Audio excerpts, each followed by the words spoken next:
everybody, Ryan with Allen Steel here. Finally got some time off work. Got done a little early so I can get out to the shop and keep plugging away on this so I can get back to my blacksmithing.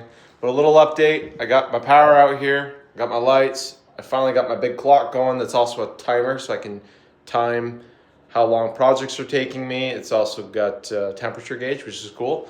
But I got a thermostat exhaust fan up there so when it gets too hot, it kicks on, sucks some of the heat out of here. And then I have a dust extraction fan over here in my grinding room where that's gonna be.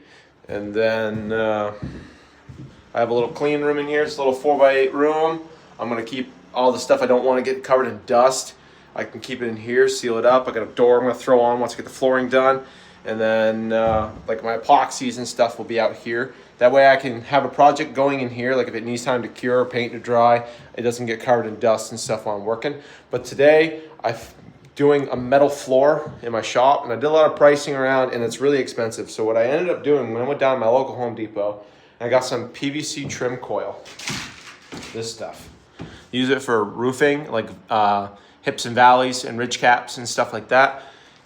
It's really thin, easy to work with. You cut it with tin snips, and I'm putting it on my floor.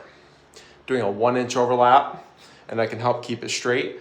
And then I'm using these tiny little sheet metal screws to hold it down because I got carts and stuff and I don't want that to get caught on the wheels. But it's a little number 8, little tiny duffer.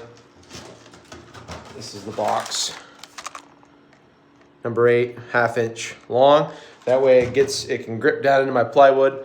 And then, but it's easy to pull up if I need to change it. I don't care if it gets scratched because it's got new, but it's mostly when I'm working with hot stuff and if it flies off my anvil, if I'm doing hot cutting or something like that, and it lands my floor, it doesn't burn my shop down. So I'm doing some metal floor, so that way I get time to get it and get it squared away and help mitigate some of the fire hazard stuff. I have extra roofing, so I'm gonna line my walls around my forge with that to help reflect some of the heat away from the wall. And also if I get any rogue sparks, especially where my anvil's gonna sit, which is roughly right here, then I'm gonna line this wall basically with metal corrugated roofing. It was really cheap, like 20 bucks a sheet for a 3x12, so it was super cheap. And then the corner here is where my forge is gonna be in the grinding room. When I get my benches put in, I'm gonna do that same metal roofing style on top. So I'm gonna have to cut it and go around my outlets, but that's not a big deal. So that's my update. I'm sorry it's been so long. I've been super busy with the holidays and with my real job work. But yeah, shop's coming along. I got a little heater in here and it's a balmy 46 degrees outside, about 32.